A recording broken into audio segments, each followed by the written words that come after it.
Magandang araw mga kawika, ngayon itatalakayin natin para sa Filipino 1, komunikasyon sa akademikong Pilipino, ito ay batay sa paksang sintaksis. Ano nga ba ang sintaksis? Ano nga ba ang gamit ng sintaksis sa ating wikang Filipino? Mga inaasahang pagkatuto. Una, natutukoy kung ano ang sintaksis. Ikalawa, na isa-isa ang saklaw ng sintaksis. Ikatlo, nakabubuo ng mga pangungusap batay sa ayos at uri nito. Panoorin natin ang video para magkaroon tayo ng panimula at batayang kaalaman kung ano nga ba ang sintaksis sa wikang Filipino.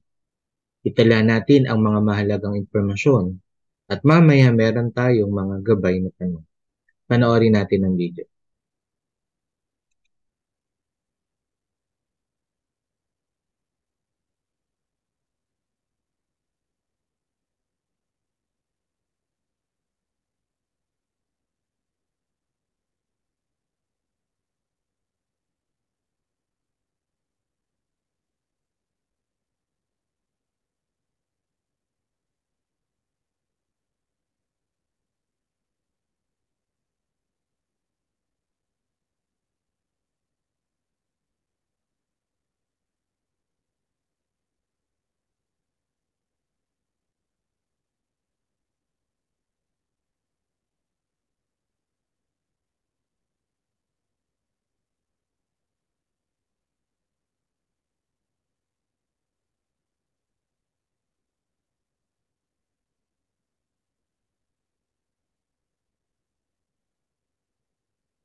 Okay, class, batay sa video, binanggit dito kung ano nga ba ang sintaksis. Ang sintaksis, ito yung pag-aaral sa mga bahagi o kayarian ng salita sa pangungusap. Sa sintaksis ay pinag-aaralan din ang mga uri ng pangungusap ayon sa kayarian o anyo at ayon sa gamit. Sa sintaksis ay pinag-aaralan din ang bahagi ng pangungusap, ang simuno at ang panaguri. Ang simuno ay ang bahaging pinag-uusapan ay yung tinatawag nating subject at ang panag-uri ay naglalarawan o naglalahad tungkol sa paksa o tungkol sa simuno. Ayan, class, meron na tayong mga bahagyang kaalaman kung ano nga ba ang sintaksis sa wikang Filipino. Ngayon naman ipanoorin natin ang ikalawang video para malaman natin ano nga ba ang sintaksis pa sa mas malalim na pag-aaral. Itala natin ang mga mahalagang impormasyon tungkol dito. Panoorin natin ang video. Magandang araw mag-aaral. Ngayon ay tatalakayin natin ang sintaksis, isa sa mga kinakailangang pag-aralan upang matamo ang mataas na level ng kakayahang lingwistiko o gramatikal. Ano nga ba ang sintaksis? Ang sintaksis ay nakapokus sa pagsasama ng mga salita upang makabuo ng pangungusap na may kahulugan.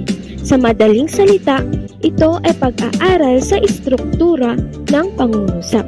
Kapag sinabing pag-aaral, hihimay-himayin natin ang bawat salita upang matukoy kung ano ang nais ipakahulugan o ang totoong diwang isinasaad ng isang pangungusap.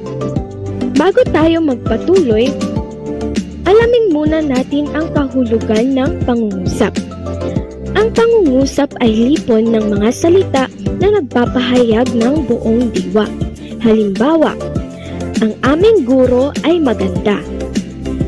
Ganadong sumagot ng module ang mga mag-aaral. Sana all!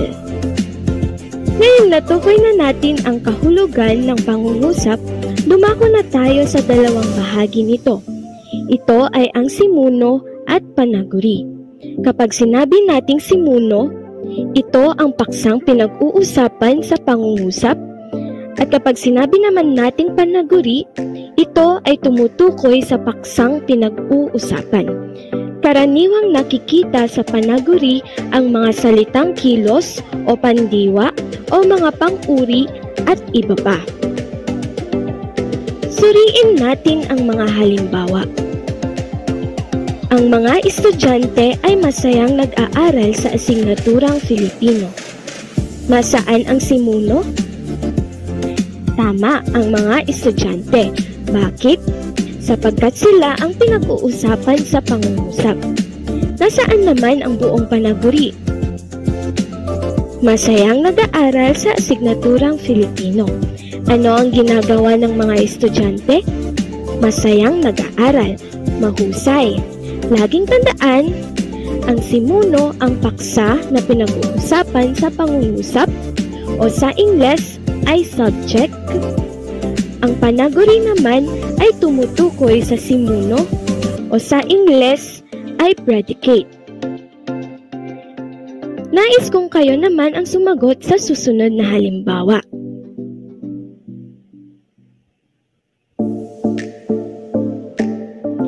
Nakuha mo ba? Mahusay! Dumako naman na tayo sa dalawang uri ng pangungusap. Ito ay ang ganap at di ganap. Kapag sinabi nating ganap, ito ay mayroong simuno at panaguri. Kapag sinabi naman nating di ganap, ito ay walang simuno at panaguri. Ngunit nagsasaad pa rin ito ng buong diwa. Suriin natin ang mga sumusunod na halimbawa. Magandang umaga. Mayroon ba siyang simuno? Mayroong bang panaguri? Wala. Kaya naman, ang pangungusap na ito ay di ganap. Sunod. Mahilig magbasa ng libro si Joshua. Mayroon bang si Muno? Meron, si Joshua. At ang panaguri ay mahilig magbasa ng libro. Ito ngayon ay ganap sapagkat mayroong si Muno at panaguri. Ikaw naman ang sumuri sa susunod. Kumain ka ng mabuti. Tama, ito ay ganap na pangungusap. Agyaman ak unay. Di ganap na pangungusap, magaling. Mukhang nag-e-enjoy ka sa pakikinig at pag-aaral ng ating leksyon ngayong araw na ito. Kaya naman dumako na tayo sa uri ng pangungusap ayon sa ayos. Ito ay ang karaniwan at di karaniwan. Tignan natin ang mga halimbawa. Maganda at mabait si Freda. Ang si Muno ay si Freda at ang panaguri naman ay maganda at mabait. Kung napapansin ninyo, nauna ang panaguri kaysa sa si Muno, kaya ito ay nasa karaniwang ayos. Dumako naman na tayo sa susunod. Si Freda ay maganda at mabait. Ang si Muno ulit ay si Freda at ang panaguri ay maganda at mabait. Ngunit kung titignan ninyo, nauna ngayon ang si Muno kaysa sa panaguri. Kaya naman, ito ay nasa di karaniwang ayos. Tandaan, kapag karaniwang ayos, laging nauuna ang panaguri at nahuhuli ang si Muno. Kapag di karaniwang ayos naman, ay nauuna ang si Muno, nahuhuli ang panaguri at makikita sa loob ng pangungusap ang salitang ay. Suriin pa natin ang mga sumusunod na halimbawa. Isang magandang paaralan ang SLC. Ang si Muno ay, ang panaguri ay, anong uri ito ayon sa ayos? Tama, nasa karaniwang ayos. Gawin nating di karaniwang ayos ang pangungusap na ito. Ang SLC ay isang magandang paaralan. Sunod na tayo. Si Robert ay mahusay na manlalaro ng chess. Ito ay di karaniwang ayos. Sa Cagayan at Isabela, naranasan ang hagupit ng bagyo. Ito ay karaniwang ayos. Dumako na tayo sa uri ng pangungusap ayon sa gamit. Ito ay ang pasalaysay, patanong, pautos, at padamdam. Unahin natin ang pasalaysay. Kapag sinabi nating pasalaysay, ito ay nagsasaad ng isang ideya, paglalahad ng opinyon, o makatotohanang bagay, at ito ay nagtatapos sa tuldok o period. Ang mga halimbawa ay malaking problema ang kinakaharap ng kasalukuyang administrasyon. Ang mga Pilipino ay nagtutulungan sa bawat sakunang dumarating sa bansa. Unti-unting bumabangon ang Pilipinas sa kahirapan. Pangalawa ay ang patanong. Ito ay nagtatanong at ginagamitan ng tandang pananong o question mark. Halimbawa, natapos mo na ba ang iyong module? Nasaan ang Pangulo? Bakit hindi ka crush ng crush mo? Para sa'yo, ano ang magandang nagawa ng administrasyon ngayon? Dumako naman na tayo sa pangatlo, ang pautos. Ito ay pangungusap na nagbibigay ng utos o pakiusap. Tignan natin ang mga halimbawa. Umpisahan mo nang gawin ang module mo. Pakisunod ang mga panuto o gabay na inilahad sa bawat aktibidad. Pakiusap, tanggapin mo na ang pagmamahal ko. Ayan. At ang panghuli naman ay ang padamdam. Ito ay nagsasaad ng matinding damdamin at ginagamitan ito ng tandang padamdam o exclamation point. Suriin natin ang mga halimbawa. Lumayo ka na sa akin, hindi na kita mahal. Yehey! Ang tataas ng nakuha kong marka. Aray! Ang sakit mo namang magsalita. Berlindol! Nasaan ang Pangulo? Ayan. Alam kong pamilyar ka na sa uri ng pangungusap ayon sa gamit, sapagkat ito ay napag-aralan mo na simula pa lamang noong ikaw ay nasa elementarya. Kaya naman, nais kong gumawa ka ng sarili mong makabuluhang pangungusap gamit ang 4 na uri ng pangungusap ayon sa gamit, upang may maibigay kang halimbawa kung sakaling makakasali ka sa ating Zoom meeting. Ulitin natin, may 4 na uri ng pangungusap ayon sa gamit. Ito ang pasalaysay, paglalahad ng ideya o kaisipan, patanong, mga pangungusap na nagtatanong. Pangatlo, ang pautos, paggamit ng salitang paki or nag-uutos. Panghuli, ang padamdam, paggamit ng masidhing damdamin. Dumako na tayo sa susunod na uri ng pangungusap at ito naman ay ayon sa kayarian.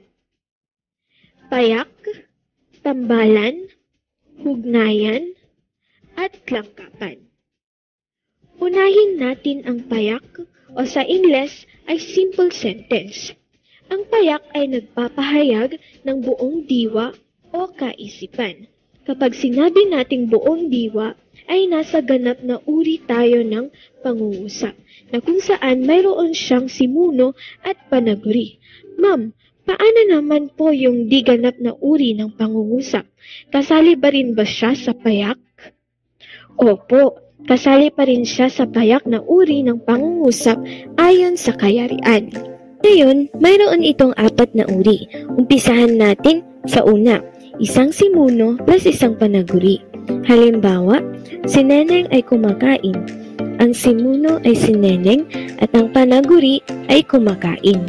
Pangalawang uri ng payak, isang simuno plus 2 panaguri. Halimbawa, si Neneng ay kumakain at nanonood. Simuno sa pangungusap ay si Neneng at ang 2 panaguri ay kumakain at nanonood. Ang pangatlo naman ay 2 simuno plus isang panaguri. Halimbawa, si Neneng at Bebang ay nanonood. Ang mga simuno ay sina Neneng at Bebang at ang panaguri ay nanonood. At ang panghuli, 2 simuno at 2 panaguri. Halimbawa, si Neneng at Bebang ay kumakain habang nanonood. Ang mga simuno ay sina Neneng at Bebang at ang mga panaguri naman ay kumakain at nanonood. Dumako naman na tayo sa pangalawang uri ng pangungusap ayon sa kayarian. Ito ay ang tambalan, na kung saan binubuo ito ng 2 pinagsamang payak na pangungusap at ito ay ginagamitan ng pangatnig na magkatimbang na at, pati, saka, o, ni, maging, at ngunit. Tignan natin ang halimbawa. Si Neneng ay sumasagot ng kanyang module at si Bebang naman ay masayang naglalaro ng ML. Ang unang payak na pangungusap ay si Neneng ay sumasagot ng kanyang module. Ang simuno rito ay si Neneng. Ang panaguri ay sumasagot ng module. Ang pangalawang payak na pangungusap naman ay si Bebang ay masayang naglalaro ng ML. Ang simuno rito ay si Bebang at ang panaguri ay masayang naglalaro ng ML. At ang ginamit na pangatnig ay ang salitang at, na siyang nag-uugnay sa 2 payak na pangungusap upang makabuo ng isang tambalang pangungusap. Bago natin talakayin ang susunod na uri ng pangungusap, ay pag-aralan muna natin ang mga sugnay. Mayroon itong 2 uri. Una, ang sugnay na makapag-iisa o independent clause. Mayroon itong simuno at panaguri na buo ang diwang ipinapahayag. Para mas maintindihan, ito ay mga halimbawa ng payak na pangungusap. Tignan natin ang halimbawa. Si Jenny ay isang huwarang mag-aaral. Ang simuno ay si Jenny at ang panaguri ay isang huwarang mag-aaral. Tandaan guys, ang sugnay na makapag-iisa ay kinakailangang buo ang diwang inilalahad nito. Ikalawang uri naman ng sugnay ay ang sugnay na di nakapag-iisa o dependent clause. Kagaya siya ng best friend mo, umaasa o nakadepende lamang sa sagot na ibibigay mo. Okay, so kidding aside, ito ay may simuno at panaguri, ngunit hindi buo ang diwang ipinapahayag nito. Tignan natin ang halimbawa. Nang kami ay lumuwas papuntang Palawan. Kung mapapansin ninyo, hindi buo ang diwa nito sapagkat kulang ito ng impormasyon na nagdudulot ng hindi pagkakaintindihan. Tandaan guys, na sa sugnay na di makapag-iisa, ang unang salita sa pangungusap ay mga pangatnig katulad ng nang, kung, sapagkat, at iba pa. Ayan, so dumako na tayo sa pangatlong uri ng pangungusap ayon sa kayarian, at ito ay ang hugnayan. Ang hugnayan ay binubuo ng isang sugnay na makapag-iisa at isang sugnay na di makapag-iisa. Ginagamit dito ang mga pangatnig na di magkatimbang. So ano-ano nga ba ang mga pangatnig na di magkatimbang? Ito ay ang mga salitang kung, nang, bago, upang, kapag, dahil sa, at sapagkat. Suriin natin ang halimbawa. Pinagalitan si Rene nang dumating ang nanay niya. Ano sa tingin mo ang sugnay na makapag-iisa? Tama, pinagalitan si Rene, na kung saan si Rene ang ating simuno at pinagalitan ang ating panaguri. Nasaan naman ang sugnay na di makapag-iisa? Magaling, ito ay nang dumating ang nanay niya. At ang pangatnig naman na nagamit ay ang salitang nang. So kung aalisin natin sa pangungusap ang pinagalitan ni si Rene, ay hindi na natin matutukoy kung ano ang nangyari noong dumating ang nanay niya. So, naway nakikita ninyo ang kahalagahan ng sugnay na makapag-iisa sa bawat pangungusap na ating sinasalita. Dumako na tayo sa panghuli at ito ay ang langkapan. Ang langkapan naman guys ay pangungusap na binubuo ng tambalan at hugnayang pangungusap. Sa madaling salita, ito ay binubuo ng dalawa o higit pang sugnay na makapag-iisa at isang sugnay na di makapag-iisa. Tignan natin ang halimbawa. Mabuti ang mag-asawa at sila ay may busilak na puso dahil sinunod nila ang utos ng Panginoon. Ilan ang sugnay na makapag-iisa? Galing, dalawa. Ano ang unang sugnay na makapag-iisa? Mabuti ang mag-asawa. Very good. Ang ating simuno ay mag-asawa. Ang panaguri naman ay mabuti. Ano naman ang ikalawang sugnay na makapag-iisa? Tama, sila ay may busilak na puso. Ang simuno rito ay sila at ang panaguri naman ay may busilak na puso. Natukoy na natin ang dalawang sugnay na makapag-iisa. Kaya naman, ang sugnay na di makapag-iisa ay dahil sinunod nila ang utos ng Panginoon. Napakahusay! Batid kong malawak na ang iyong kaalaman hinggil sa sintaksis. Gayunpaman, magkaroon tayo ng pagbabalik-aral upang mas maintindihan at maisaulo mo ang ating talakayan ngayon. Ang sintaksis ay pag-aaral sa pagkakabuo ng isang pangungusap. Ang pangungusap ay lipon ng mga salita na nagpapahayag ng isang ideya, opinyon o kuro-kuro. Ang dalawang bahagi ng pangungusap ay ang simuno at ang panaguri. Mayroon itong dalawang uri. Ito yung ganap at di ganap. Natalakay rin natin ang dalawang uri nito ayon sa ayos. At ito ay ang karaniwan at di karaniwan. Ayan, so natalakay rin natin ang uri ng pangungusap ayon sa gamit. At ito ay pasalaysay, patanong, pautos, at patamdam. At ang huling natalakay natin ay ang uri ng pangungusap ayon sa kayarian. Ang payak, tambalan, hugnayan, at langkapan. Ayun, so doon na nagtatapos ang ating talakayan hinggil sa sintaksis. Salamat sa iyong pakikinig. Naway marami kang natutuhan at sana magamit mo ito sa paglalahad ng iyong ideya at opinyon sa pang-araw-araw na pakikipagtalastasan. Hanggang sa muli, mahal naming mag-aaral, palaging mag-ingat at patnubayan nawa tayo ng Panginoon. Paalam!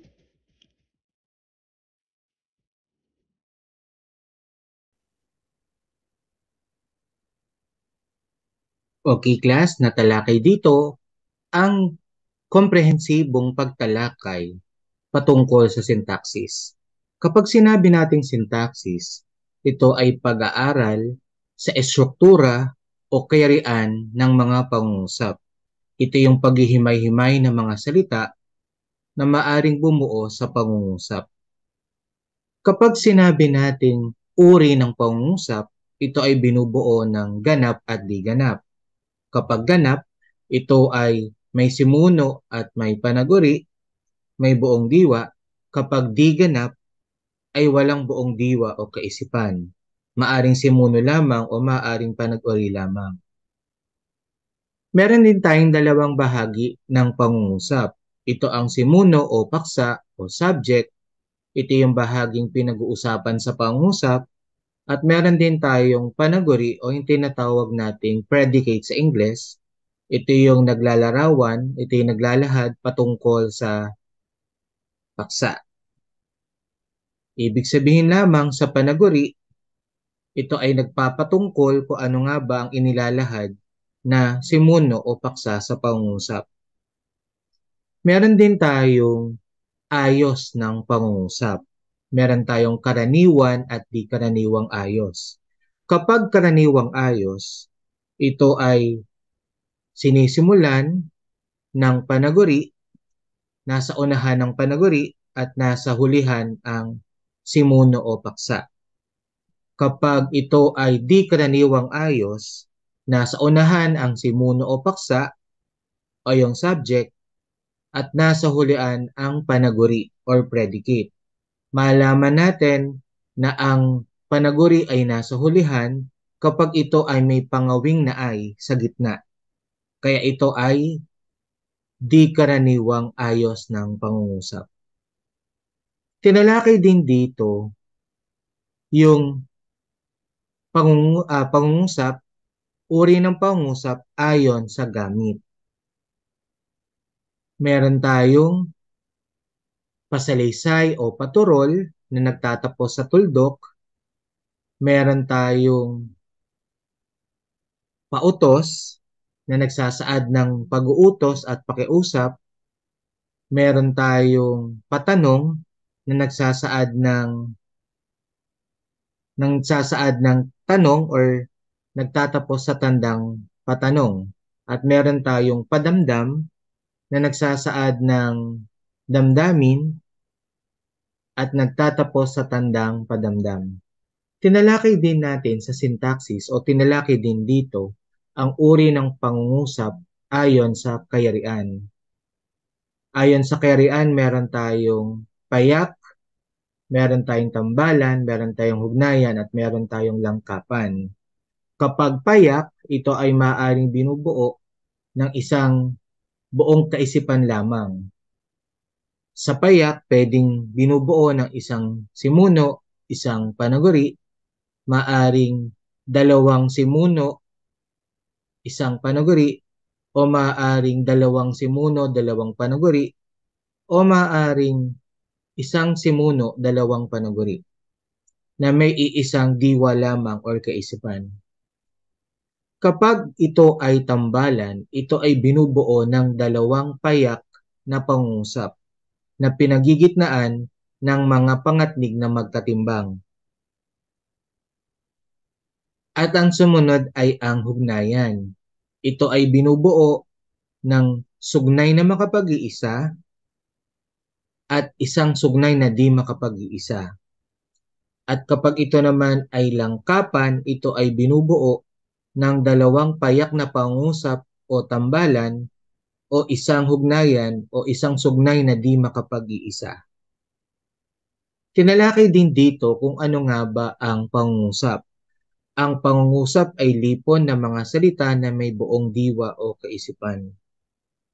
Tinalakay din dito kung ano nga ba ang sugnay. Meron tayong sugnay na makapag-iisa at sugnay na di makapag-iisa.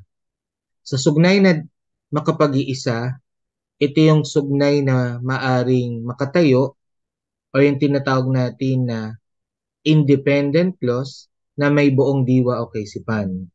Samantalang sa sugnay na di makapag-iisa, ito ay sugnay na di makapag-iisa dahil walang buong diwa o kaisipan.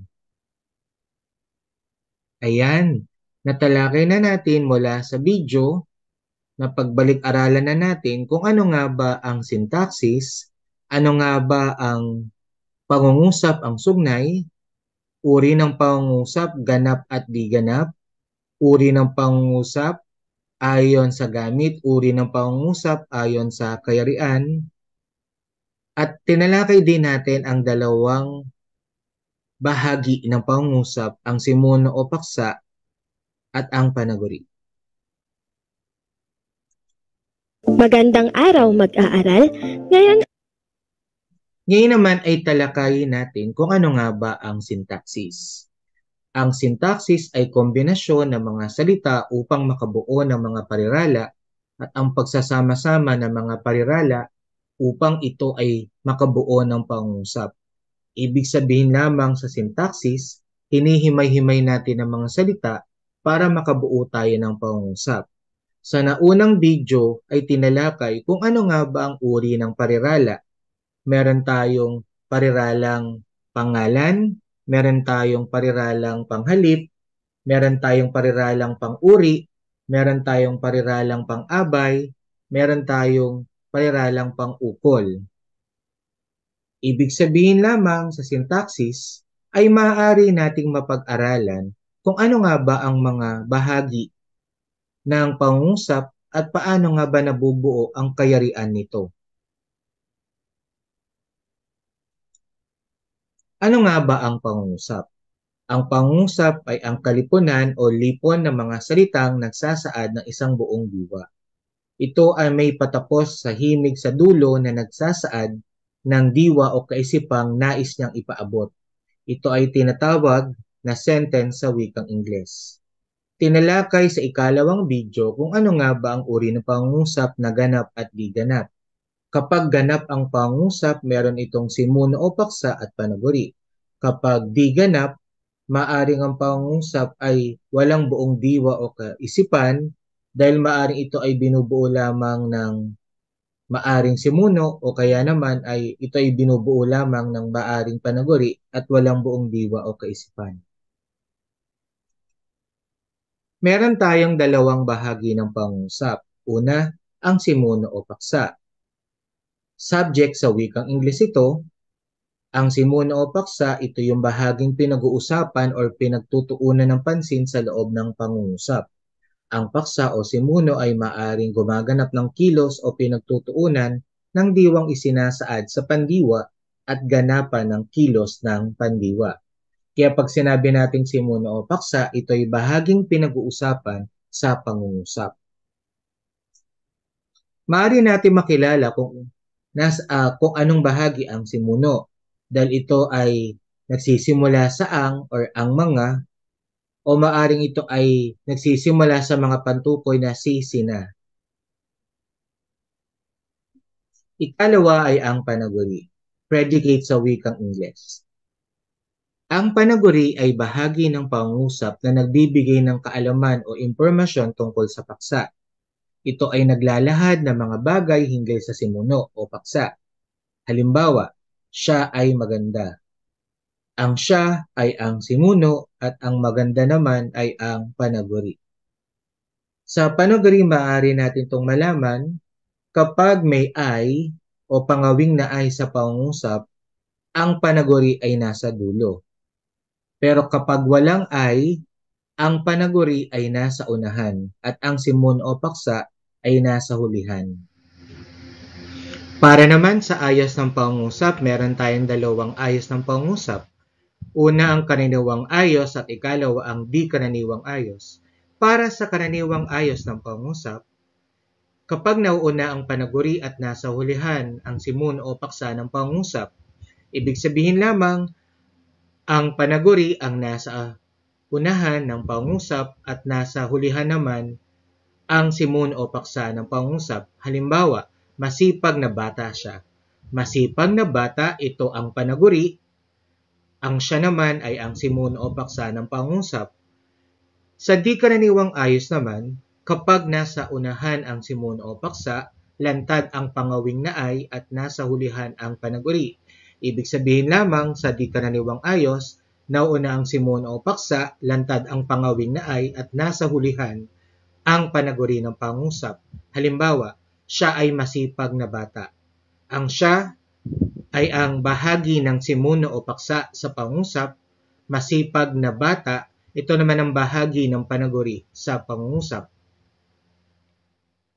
Uri ng pangungusap ayon sa gamit. Una, pasalaysay o paturol o yung tinatawag nating declarative sentence o yung tinatawag din na paturol.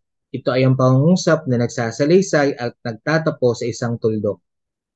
Halimbawa ng pasalaysay, ang guro ay masayang nagtuturo. Ito ay nagtatapos sa tuldok. Masipag na nag-aaral ang mga mag-aaral. Ikalawa, patanong, interrogative sentence. Ito ay ang pangungusap na nagtatanong at nagtatapos ito sa tandang pananong. Halimbawa, sino-sino sa inyo ang kasali sa Festival of Talents sa ating intramurals? Sino-sino ang mga mag-aaral na nakagawa ng takdang aralin? Ikatlo ay ang pautos or imperative sentence. Kung ang pangungusap ay nag-uutos at pakiusap naman, kung ito ay nakikiusap, parating may kasamang mga salitang paki o nakikiusap na pangungusap, parehong nagtatapos sa tuldok ang pautos at pakiusap. Halimbawa, pakikuha naman ng aking bag sa ibabaw ng lamesa. Yon ay pautos. Pakikuha naman ang aking ballpen sa loob ng bag.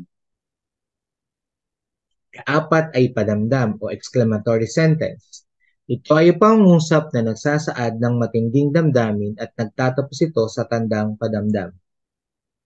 Halimbawa, ang init naman ngayon sa ating silid-aralan. Aray, ang sakit naman. May sunog. Yan ay mga halimbawa ng mga padamdam na nagtatapos sa tandang padamdam. Meron tayong mga kayarian ng pangungusap. Una ay ang payak. Ito ay nagsasaad ng isang diwa at nagtataglay lamang na isang sugnay na makapag-iisa. Katulad ng binanggit sa ikalawang video, pwede itong ang payak ay mayroong isang simuno, isang panaguri, isang simuno, dalawang panaguri, dalawang simuno, isang panaguri, o maaring dalawang simuno, dalawang panaguri, na may isang diwa o kaisipan lamang. Halimbawa, ng payak na pangungusap.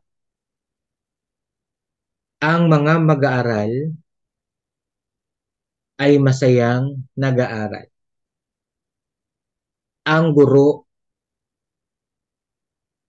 ay masipag na nagtuturo. Sa tambalan naman, ito ay binubuo ng dalawang payak na pangungusap. Sa dalawang payak na pangungusap, napagigitnaan nito ang pangatnig. Halimbawa, si Ana ay naglalaba habang si Pedro ay naguhugas ng pinggan.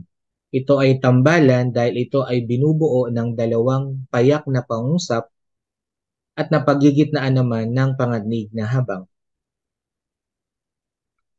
Ikatlo ay ang hugnayan. Ito ay binubuo ng isang sugnay na makapag-iisa at isa o higit pang sugnay na di makapag-iisa. Halimbawa dito, ang mga bata ay naglalaro nang biglang umulan. Ang mga bata ay naglalaro, ito ay sugnay na makapag-iisa. Nang biglang umulan, ito yung sugnay na di makapag-iisa. Ikaapat ay ang langkapan. Ito ay binubuo ng dalawa o higit pang sugnay na makapag-iisa o isa o mahigit pang sugnay na di makapag-iisa. Maaring ito ay binubuo ng dalawang tambalang pangusap at isang hugnayan. Halimbawa, ang mga mag-aaral ay masipag na nag-aaral habang ang guro ay punong-puno ng interes at dedikasyon sa kanyang pagtuturo nang biglang nakanselado ang klase. Doon sa unang binanggit ay mayroong dalawang payak na pangungusap. Ang mga mag-aaral ay masipag na nag-aaral, unang payak na pangungusap o sugnay na makapag-iisa. At ang ikalawa naman ay ang guro ay punong-puno ng interes at dedikasyon sa pagtuturo. Ito ay ikalawang payak na pangungusap. Nang biglang nakanselado ang klase, ito yung sugnay na di makapag-iisa. Meron tayong mga kayarian ng payak na pangungusap. Una, payak na simuno at payak na panaguri. Halimbawa dito, si Lorna ay maganda. Ito ay payak na simuno at payak na panaguri. Si Lorna, payak na simuno, maganda, payak na panaguri. Ikalawa, tambalang simuno at payak na panaguri. Halimbawa, sina Lorna at Maria ay magaganda. Sina Lorna at Maria, ito ay tambalang simuno, magaganda, payak na panaguri. Ikatlo ay payak na simuno at tambalang panaguri. Si Lorna ay mabait at maganda. Payak na simuno, si Lorna, mabait at maganda, tambalang panaguri. Ikaapat ay ang tambalang simuno at tambalang panaguri. Halimbawa, sina Lorna at Maria ay mababait at magaganda.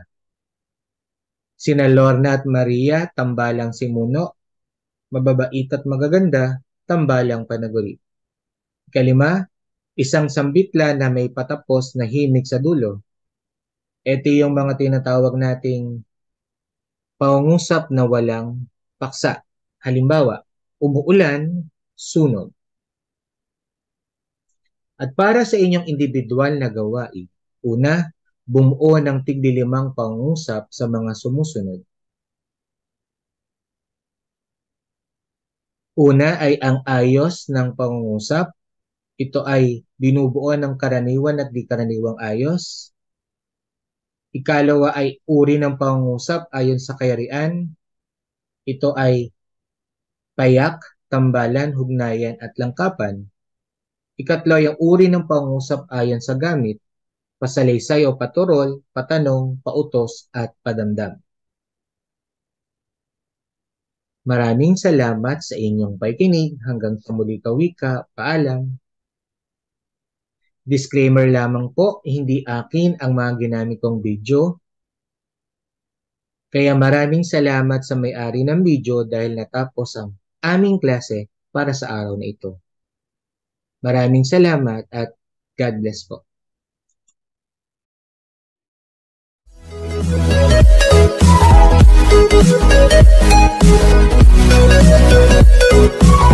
Thank you.